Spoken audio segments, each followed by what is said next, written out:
السلام عليكم ورحمه الله وبركاته. معاكم محمود سولو، اهلا بكم في فيديو جديد. وحشتوني جدا جدا جدا. فيديو النهارده فيديو مختلف جدا، عشان النهارده انا جاي الانفيتيشن ديت دعوه لمهرجان اسكندريه السينمائي الدولي لسينما البحر المتوسط. السيد اللواء محافظ اسكندريه دكتوره نيفين الكيلاني وزاره الثقافه تشرف بحضور حفل الدورة الثامنة والثلاثون ومهرجان اسكندرية. المهم ان انا احضر النهارده مهرجان اسكندرية الدولي لسينما البحر المتوسط. انا متحمس جدا جدا للتجربة ديت، لان انا معرفش بصراحة ايه اللي هيحصل. دي دورة الفنان محمود حميدة، فهنقابل ان شاء الله استاذ محمود حميدة، وهنقابل ممثلين كتير لسه مش عارف هنقابل مين. وفي حاجة كمان، بصوا يا جماعة، دي الانفيتيشن ديت VIP عشان انا محمود سولو طبعا مش اي حد. بس فدلوقتي الساعة 7 والمهرجان هيبدأ الساعة 8، فمن غير ما نتأخر ان شاء الله اكتر من كده يلا بينا نبتدي فيديو النهارده. وقبل ما نبدأ ما تنساش تعمل لايكة وتشترك في القناة وتفعل زر الجرس وتستعد لمغامرة النهارده. يلا بينا. طب يا جدعان، وصلت مكتبة اسكندرية ولقيت الريد كاربت اللي الممثلين والنجوم بيتصوروا عليها.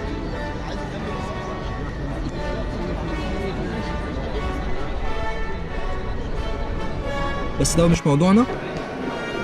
وبعد كده دخلت جوه فلقيت ناس واقفه بتتصور وماسكه درع وحاجات زي كده، وشاشه بيعرضوا عليها كل الحاجات اللي هتحصل في اليوم.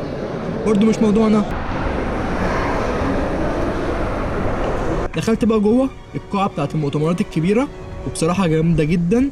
والاجمد منها بقى يا جدعان الكراسي المقلوظه ديت. يا جدعان بجد الكراسي ديت مريحه اكتر من الكنبه بتاعت بيتنا. المهم قعدت انزل كده واحده واحده وسط القلاويز دي كلها لحد ما وصلت الحته ديت عشان اوريكم الفيو الجامد دوت للقاعه من فوق. تعالوا بقى ننزلوا نقعدوا تحت عشان نشوفوا الفيو كله. وبعد ما نزلت قعدت تحت اكتشفت ان انا قاعد في مكان غلط بتاع الريجولر العادي، وانا المفروض اقعد قدام عشان انا VIP وكده، فاهمني؟ التيكت بتاعتي يعني.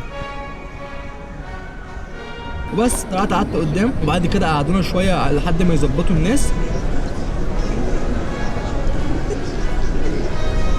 وبعد كده هو شغلوا النشيد الوطني، طبعا كله كان لازم يوم يقف احتراما للنشيد الوطني.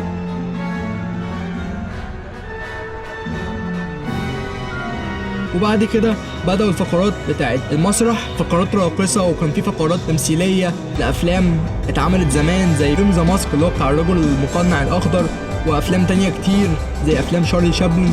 قعدوا يجسدوا كل دوت في صورة مسرحيات قصيرة كدهوت، وبس كان عرض لذيذ يعني.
في الأول اسمحوا لنا إن احنا نشكر صناع الأوبريت الرائع اللي احنا شفناه، ضحكة من القلب، بنحييهم كلنا ولازم نشكرهم كلهم.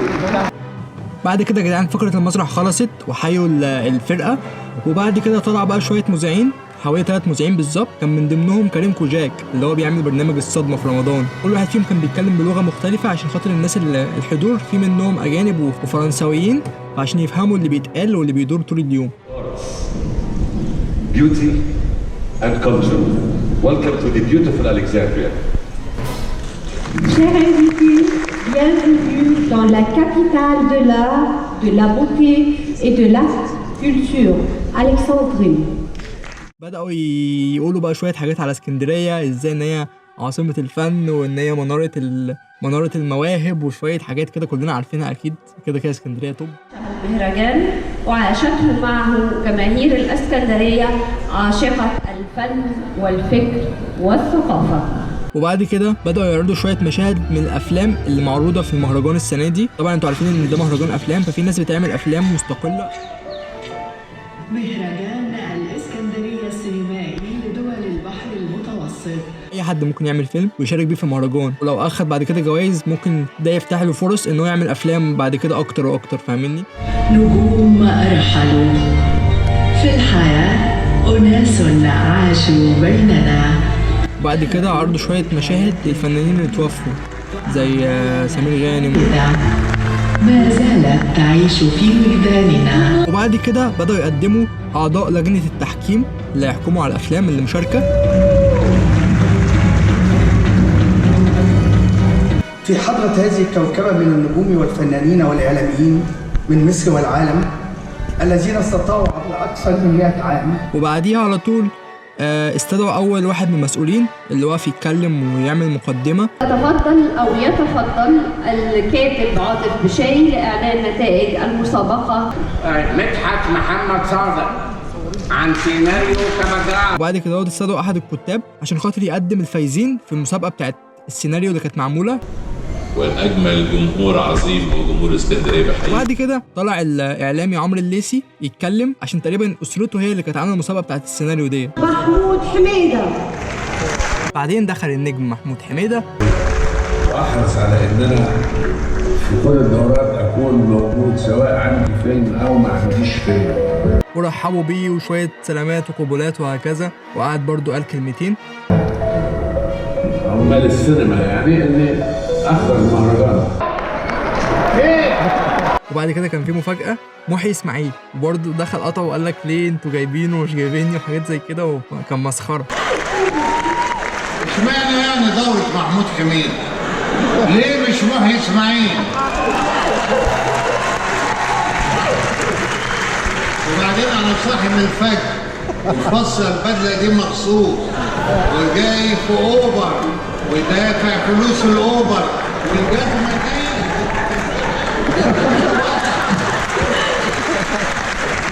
ولفيت اسكندرية كلها علشان ألاقي فرش للجزمة ما لقيتش. اشمعنى يعني محمود حميد؟ أنا عرفت ليه. طاووس. علشان بيحب السين وعلشان بيحب الإنتاج وعلشان بيحب البلياردو وعلشان راجل دارس ومثقف وعمل مجلة وحاجات كتيرة، وعشان كده هقول له محمود حميدة طول بعرض ماشي يهز الأرض. وبعد كده برضه قعد يشكر فيه على شوية سلامات وقبولات وهكذا. ايه تاني؟ بس انا في عندي ملحوظه صغيره جدا هقولها للاستاذ امير اباظه. ازاي الحاجات دي كلها تحصل بدون اذني؟ كان لازم ياخد اذن مني. انا القيصر.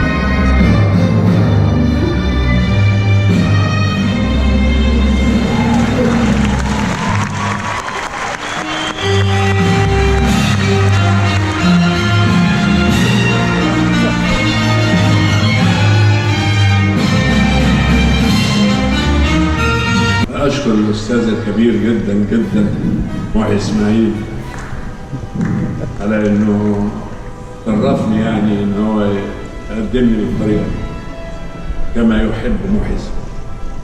أنا بحب محي إسماعيل جدا جدا.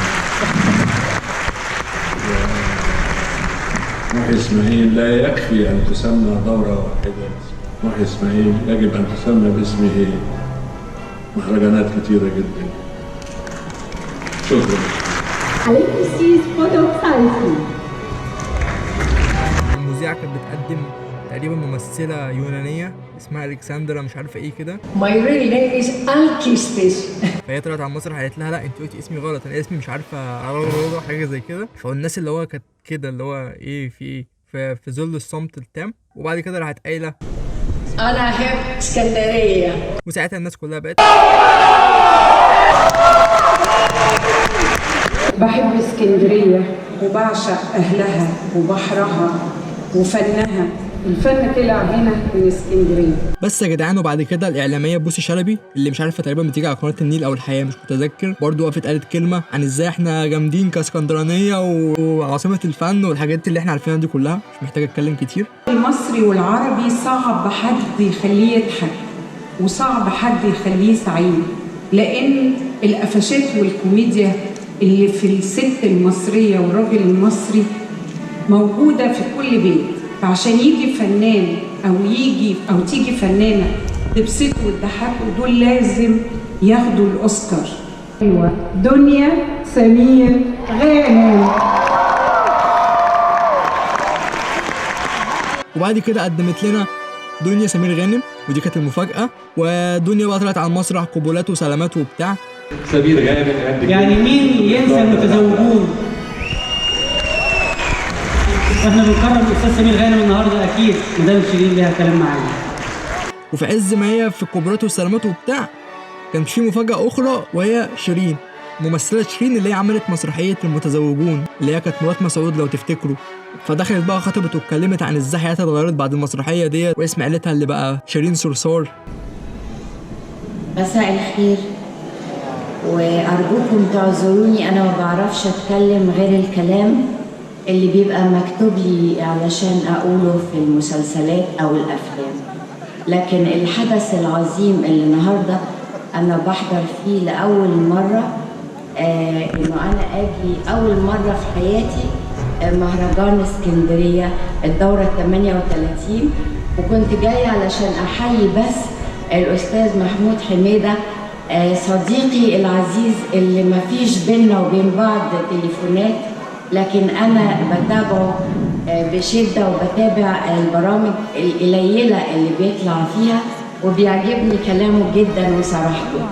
عايزة أقول لدنيا حبيبتي، يا دنيا أنا بحبك قد الدنيا، وحبيت بابا قبليكي وحبيت ماما قبل بابا كمان، لأن ماما اشتغلت معايا في بنت الأيام، كنا 3 وجوه جديدة، وبعدين اشتغلت مع بابا اللي عمل لي كل النجاح اللي الناس بتناديني بيه دلوقتي. اسمي الفاميلي نيم بتاعي شيرين صرصار.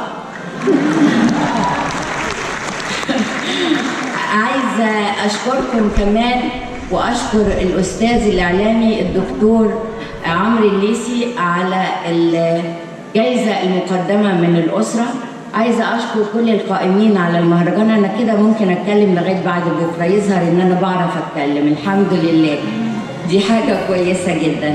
أنا مبسوطة جدا جدا إنه أنا وسط أهلي وحبايبي. دنيا هتقول لنا يعني أكيد حاجة قبل ما نختم عشان الناس عايزة تسمع. أنا بشكركم جدا. أولا أنا مبسوطة جدا إن أنا موجودة النهاردة في اسكندرية، وانتوا كلكم طبعا عارفين ان بابي خريج زراعه اسكندريه، فهو كان اسكندريه ليها مكانه خاصه جدا في قلبه. وكمان مبسوطه وفخوره ان في الدوره دي بيتكرم اول حد قدمني في السينما هو استاذ سعيد حامد. وبعد كده دخلت دنيا سمير غانم وقعدت تتكلم برضو عن ابوها وعن امها وعن الفن وعن الفنانين وعن الحاجات الفنيه بقى اللي انتوا عارفينها ديت. بشكركم جدا ويا رب يا رب ان شاء الله ربنا يقدرني او اعمل اعمال احسن من اللي فاتت. ميرسي قوي قوي. النجمة الكبيرة دنيا سمير غانم بنحييكي وبنحبك كلنا قوي. اشكرك جدا.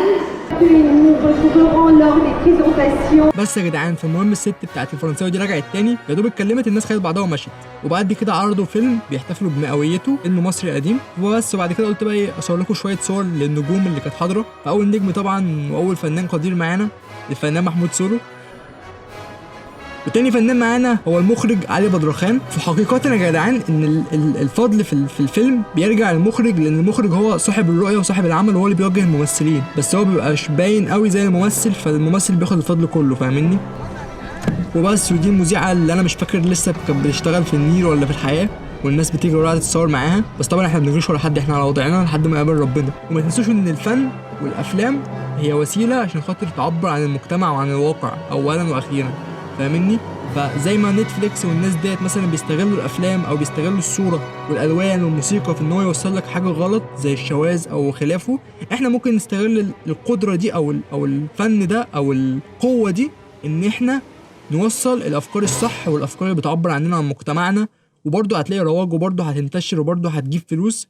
غير كده احنا هنكون بنعمل الحاجه الصح. وبس كده، ده كان الفيديو بتاع النهارده. ما تنساش تدعس لايك اخي في الله، وتعمل سبسكرايب، وتحط رايك في الكومنتات، وتشترك في القناه، وتفعل زر الجرس عشان يوصلك كل جديد. ويا رب تكونوا استمتعتوا بالفيديو. فبس، في التوفيق جميعا. كان معاكم محمود سولو، اشوفكم في مغامرات تانية كتير. سلام عليكم.